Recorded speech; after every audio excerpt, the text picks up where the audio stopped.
Assalamualaikum, hai semua, bagaimana kabarnya? Semoga kalian dalam keadaan baik ya. Kembali lagi bersama saya, Okta. Untuk teman-teman yang baru bergabung pertama kali ke channel ini, saya ucapkan selamat datang dan semangat belajar ya. Karena di channel ini kita akan berbagi cerita dan belajar bersama. Sebelumnya, perkenalkan, nama saya Oktavia Putri Utami dengan NIM 202033013 dari Prodi PGSD 4A Universitas Muria Kudus. Video ini saya buat untuk memenuhi tugas mata kuliah kurikulum dan pembelajaran sekolah dasar dengan dosen pengampu Pak Imam Sukamto. Dalam video ini saya akan membahas tentang perkembangan kurikulum di Indonesia. Dalam suatu sistem pendidikan, kurikulum itu sifatnya dinamis, serta harus selalu dilakukan perubahan dan pengembangan agar dapat mengikuti perkembangan tentang zaman. Meskipun demikian, perubahan dan pengembangannya harus dilakukan secara sistematis, tidak asal berubah. Ada ungkapan yang menggelitik yang seringkali muncul seiring perubahan penguasa negeri, yakni tentang ganti menteri akan ganti kurikulum. Nyatanya dalam perjalanan sejarah sejak kemerdekaan Indonesia tahun 1945, kurikulum pendidikan nasional memang telah berulang kali mengalami perubahan, yaitu pada tahun 1947, 52, 64, 68, 75, 84, 94, 2004, 2006, serta terbaru ini ada kurikulum 2013 lalu direvisi dengan adanya kurikulum prototype atau kurikulum merdeka. Nah, perubahan tersebut merupakan konsekuensi logis terjadinya perubahan sistem politik, sosial budaya, ekonomi, dan iptek dalam masyarakat berbangsa dan bernegara. Sebab itu, kurikulum sebagai seperangkat rencana pendidikan ini perlu dikembangkan secara dinamis sesuai dengan tuntunan dan perubahan yang terjadi di masyarakat. Seiring dengan perkembangan zaman dengan berbagai alasan dan rasionalisasi kurikulum, tentu mengalami pergantian dari periode ke periode. Keberadaan kurikulum memberi pengaruh yang signifikan bagi kualitas pendidikan yang ada di Indonesia. Oke, mari kita bahas perkembangan kurikulum di Indonesia ini secara lebih detail. Kurikulum 1947 atau Rencana Pelajaran 1947. Kurikulum pertama yang lahir, perubahan arah pendidikan lebih bersifat politis, dari orientasi pendidikan Belanda ke pendidikan nasional, sedangkan asas pendidikan ditetapkan Pancasila. Kurikulum yang berjalan saat itu dikenal dengan sebutan Rencana Pelajaran 1947 yang baru dilaksanakan pada tahun 1950. Sejumlah kalangan menyebut sejarah perkembangan kurikulum diawali dari kurikulum 1950. Bentuknya memuat dua hal pokok. Yang pertama yakni daftar mata pelajaran dan daftar pembelajarannya. Yang kedua, garis-garis besar pembelajaran. Pada saat itu, kurikulum pendidikan di Indonesia masih dipengaruhi sistem pendidikan kolonial Belanda dan Jepang, sehingga hanya meneruskan yang pernah digunakan sebelumnya. Rencana Pembelajaran 1947 ini dikatakan sebagai pengganti sistem pendidikan kolonial Belanda, karena suasana kehidupan berbangsa itu masih dalam semangat juang merebut kemerdekaan, maka pendidikan sebagai development lebih menekankan pada pembentukan karakter manusia Indonesia yang merdeka dan berdaulat dan sejajar dengan bangsa-bangsa lain. Orientasi rencana pembelajaran 1947 tidak ditekankan pada pendidikan pemikiran. Yang diutamakan adalah pendidikan watak, kesadaran bernegara dan bermasyarakat. Materi pembelajaran dihubungkan dengan kejadian sehari-hari, perhatian terhadap kesenian dan pendidikan jasmani. Selanjutnya ada kurikulum 1952 atau Rencana Pelajaran Terurai 1952. Setelah Rencana Pembelajaran 1947 pada tahun 1952, kurikulum di Indonesia mengalami penyempurnaan. Kurikulum ini lebih merinci setiap mata pelajaran yang kemudian diberi nama Rencana Pelajaran Terurai 1952. Kurikulum ini sudah mengarah pada suatu sistem pendidikan nasional yang paling menonjol dan sekaligus ciri dari kurikulum 1952 ini bahwa setiap rencana pembelajaran harus memperhatikan isi pelajaran yang dihubungkan dengan kehidupan sehari-hari. Silabus mata pembelajarannya menunjukkan secara jelas bahwa seorang guru mengajar satu mata pelajaran saja. Kurikulum 1964 atau Rencana Pendidikan 1964. Usai tahun 1965 menjelang tahun 1964, pemerintah kembali menyempurnakan sistem kurikulum di Indonesia. Kali ini diberi nama Rencana Pendidikan 1964. Pokok-pokok pikiran kurikulum 1964 yang menjadi ciri dari kurikulum ini adalah bahwa pemerintah mempunyai keinginan agar rakyat mendapat pengetahuan akademik untuk pembekalan pada jenjang SD, sehingga pembelajaran dipusatkan pada program Pancawardhana, yaitu pengembangan moral, kecerdasan emosional, keprigelan, dan jasmani. Ada yang menyebut Pancawardhana berfokus pada pengembangan daya cipta, rasa, karsa, karya, dan moral. Mata pembelajaran diklasifikasikan dalam 5 pokok bidang studi, yakni moral, kecerdasan, emosional, keprigelan, dan jasmania. Pendidikan dasar lebih menekankan pada pengetahuan dan kegiatan fungsional yang praktis. Kurikulum 1968. Kelahiran kurikulum 1968 ini bersifat politis, mengganti rencana pendidikan tahun 1964 yang dicitrakan sebagai produk Orde Lama. Dari segi tujuan pendidikan, kurikulum tahun 1968 bertujuan bahwa pendidikan ditekankan pada upaya untuk membentuk manusia Pancasila sejati, kuat, dan sehat jasmani, mempertinggi kecerdasan dan keterampilan jasmani, moral, budi pekerti, dan keyakinan beragama. Dalam kurikulum ini tampak dilakukan perubahan struktur kurikulum pendidikan dari Pancawardhana menjadi pembinaan jiwa Pancasila, pengetahuan dasar, dan kecakapan khusus. Kurikulum tahun 1968 merupakan perwujudan dari perubahan orientasi pada pelaksanaan Undang-Undang 1945 secara murni dan konsekuen. Kurikulum 1968 menekankan pendekatan organisasi materi pembelajaran, kelompok pembinaan Pancasila, pengetahuan dasar, dan kecakapan khusus. Mata pelajaran dikelompokkan menjadi 9 pokok. Hanya memuat mata pelajaran pokok-pokok saja. Muatan materi pembelajaran bersifat teoris, tidak mengaitkan dengan permasalahan faktual dan lapangan. Titik beratnya pada materi ini yang tepat diberikan kepada siswa dan setiap jenjang pendidikan. Isi pendidikan diarahkan kepada kegiatan dan mempertinggi kecerdasan, keterampilan, serta mengembangkan fisik yang sehat dan kuat. Kurikulum 1975. Kurikulum 1975 ini menekankan pada tujuan agar pendidikan lebih efektif dan efisien.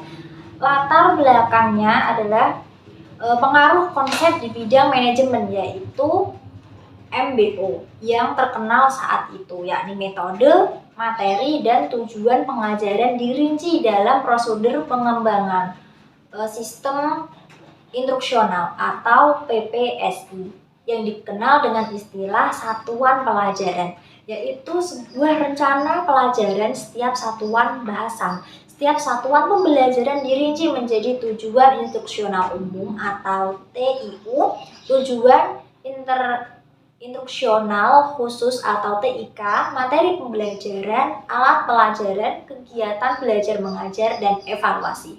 Kurikulum 1975 banyak dikritik. Guru dibuat sibuk menulis rincian yang akan dicapai dari setiap kegiatan pembelajaran. Kurikulum 1984 merupakan kurikulum 1975 yang disempurnakan, mengutamakan pendekatan proses dan faktor tujuan.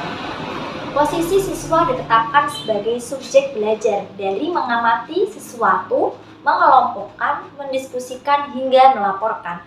Model ini disebut cara belajar siswa aktif atau Student Active Learning. Konsep CBSA yang elok secara teoris dan bagus hasilnya di sekolah pun diuji cobakan, lalu mengalami banyak deviasi dan reduksi saat diterapkan secara nasional. Sayangnya, banyak sekolah kurang mampu menafsirkan dengan konsep tersebut. Yang terlihat adalah suasana gaduh di ruang kelas lantaran siswa berdiskusi. Di sana-sini ada tempelan gambar dan menyolok guru tidak lagi mengajar model berceramah. Akhirnya penolakan model ini bermunculan. Lalu pada tahun 1994 muncullah kurikulum baru, yakni kurikulum 1994, hasil upaya untuk memadukan kurikulum-kurikulum sebelumnya, terutama kurikulum 1975 dan 1984. Sayangnya, perpaduan antara tujuan dan proses ini belum berhasil sehingga banyak kritik yang berdatangan disebabkan oleh perbedaan tentang beban belajar siswa dinilai terlalu berat dari muatan nasional sampai muatan lokal. Materi muatan lokal disesuaikan dengan kebutuhan daerah masing-masing, misalnya bahasa daerah, kesenian, keterampilan daerah, dan ada beberapa aspek yang lain. Berbagai kepentingan kelompok masyarakat juga mendesak agar isu-isu tertentu masuk dalam kurikulum tersebut. Akhirnya, kurikulum 1994 menjelma menjadi kurikulum super padat. Diikuti kehadiran suplemen kurikulum 1999, tetapi perubahannya lebih pada menambah sejumlah materi pembelajaran saja. Kurikulum 2004, kurikulum berbasis kompetensi. Sebagai pengganti kurikulum 1994 adalah kurikulum 2004 yang disebut sebagai kurikulum berbasis kompetensi. Suatu program pendidikan berbasis kompetensi harus mengandung 3 unsur pokok, yaitu pemilihan kompetensi yang sesuai, spesifikasi indikator-indikator evaluasi untuk menentukan keberhasilan pencapaian kompetensi, dan pengembangan pembelajaran. KBK memiliki ciri-ciri, diantaranya menekankan pada ketercapaian kompetensi siswa baik secara individual maupun klasikal, berorientasi pada hasil belajar dan keberagaman. Kegiatan pembelajaran menggunakan pendekatan dan metode yang bervariasi dari sumber belajar, bukan hanya guru saja, tetapi juga sumber belajar yang lainnya yang akan memenuhi unsur edukatif. Penilaian menekankan pada proses dan hasil belajar dalam upaya penguasaan atau pencapaian suatu kompetensi. Struktur kompetensi dasar KBK ini dirinci dalam komponen aspek, kelas, dan semester. Keterampilan dan pengetahuan dalam setiap mata pelajaran disusun dan dibagi menurut aspek dari mata pelajaran tersebut. Pernyataan hasil belajar ditetapkan untuk setiap aspek rumpun pembelajaran pada setiap level. Perumusan hasil belajar adalah untuk menjawab pertanyaan apa yang harus siswa ketahui dan mampu lakukan sebagai hasil belajar mereka pada level ini. Lalu hasil belajar mencerminkan kelulusan, kedalaman, dan kompleksitas kurikulum dinyatakan dengan kata kerja yang dapat diukur dengan berbagai teknik penilaian. Setiap hasil belajar memiliki peringkat indikator tersendiri. Perumusan indikator adalah untuk menjawab pertanyaan bagaimana kita mengetahui bahwa siswa telah mencapai hasil belajar yang diharapkan. Lalu selanjutnya ada kurikulum 2006 atau KTSP, kurikulum tingkat satuan pendidikan. Pelaksanaan KBK masih dalam uji terbatas, namun pada awal tahun 2006 uji terbatas tersebut dihentikan, dan selanjutnya dengan terbitnya Permen nomor 24 tahun 2006 yang mengatur pelaksanaan Permen nomor 22 tahun 2006 tentang standar isi kurikulum dan Permen nomor 23 tahun 2006 tentang standar kelulusan. Lahirlah kurikulum 2006 yang pada dasarnya sama dengan kurikulum 2004. Perbedaan yang menonjol terdapat pada kewenangan dan penyusunannya, yaitu mengacu pada jiwa dari desentralisasi sistem pendidikan. Pada kurikulum 2006, pemerintah berpusat menetapkan standar kompetensi dasar, sedangkan sekolah dalam hal ini guru dituntut untuk mampu mengembangkan dalam bentuk silabus dan penilaiannya sesuai dengan kondisi sekolah dan daerahnya. Hasil pengembangan dari semua mata pelajaran dihimpun menjadi sebuah perangkat yang dinamakan kurikulum tingkat satuan pendidikan atau KTSP. Penyusunan KTSP menjadi tanggung jawab sekolah di bawah binaan dan pemantauan Dinas Pendidikan Daerah dan Wilayah setempat. Kurikulum 2013, pemerintah melakukan pemetaan kurikulum berbasis kompetensi yang pernah diuji cobakan pada tahun 2004. Kompetensi dijadikan acuan dan pedoman bagi pelaksanaan pendidikan untuk mengembangkan berbagai ranah pendidikan, pengetahuan, keterampilan, dan sikap dalam seluruh jenjang dan jalur pendidikan, khususnya pada jalur pendidikan sekolah dasar. Kurikulum 2013 berbasis kompetensi, memfokuskan pada pemerolehan kompetensi-kompetensi tertentu oleh peserta didik. Oleh karena itu, kurikulum ini mencakup sejumlah kompetensi dan seperangkat tujuan pembelajaran yang dinyatakan sedemikian rupa, sehingga pencapaiannya dapat diamati dalam bentuk perilaku atau keterampilan peserta didik sebagai suatu kriteria keberhasilan. Kegiatan pembelajaran perlu diarahkan untuk membantu peserta didik menguasai sekurang-kurangnya tingkat kompetensi minimal agar mereka dapat mencapai tujuan-tujuan yang telah ditetapkan. Sesuai dengan konsep belajar tuntas dan pengembangan bakat, setiap peserta didik harus diberi kesempatan untuk mencapai tujuan sesuai dengan kemampuan dan kecepatan belajar masing-masing. Tema utama kurikulum 2013 adalah menghasilkan insan Indonesia yang produktif, kreatif, inovatif, aktif melalui pengamatan sikap, keterampilan, dan pengetahuan yang terintegrasi. Untuk mewujudkan hal tersebut, dalam implementasi kurikulum, guru dituntut secara profesional merancang pembelajaran secara efektif dan bermakna, mengorganisir pembelajaran dan memilih pendekatan pembelajaran yang tepat, menentukan prosedur pembelajaran dan menentukan kompetensi secara efektif, serta menetapkan kriteria yang sesuai dengan keberhasilan. Kurikulum Merdeka Belajar. Kurikulum Merdeka Belajar adalah suatu kurikulum pembelajaran yang mengacu pada pendekatan bakat dan minat. Di sini, para pelajar, baik itu siswa maupun mahasiswa, yang dapat memilih pembelajaran apa saja yang ingin dipelajari sesuai dengan bakat dan minatnya. Kurikulum atau program Merdeka Belajar diluncurkan oleh Menteri Pendidikan, Kebudayaan, Riset, dan Teknologi Nadiem Makarim sebagai bentuk dari tindak evaluasi perbaikan kurikulum di tahun 2013. Sebelumnya, kurikulum ini juga disebut sebagai kurikulum prototipe yang merupakan salah satu bagian dari upaya pemerintah untuk mencetak generasi penerus yang lebih kompeten dalam berbagai bidang. Kurikulum prototipe adalah bentuk sederhana dari kurikulum 2013 dengan sistem pembelajaran berbasis pada proyek tertentu. Dimulai sejak tahun 2020 pada masa pandemi COVID-19, implementasi kurikulum Merdeka Belajar atau kurikulum prototipe ini telah diuji cobakan pada setidaknya 2.500 sekolah penggerak dan juga SMK pusat keunggulan yang ada di Indonesia. Hasilnya, sekolah-sekolah yang telah menetapkan kurikulum ini terbukti 4-5 bulan lebih maju dibandingkan dengan sekolah lain yang masih menggunakan kurikulum sebelumnya, yaitu kurikulum 2013. Dengan begitu, pemerintah pun berupaya mengembangkan kurikulum ini secara lebih lanjut demi penyesuaian strategi belajar di masa pandemi COVID-19.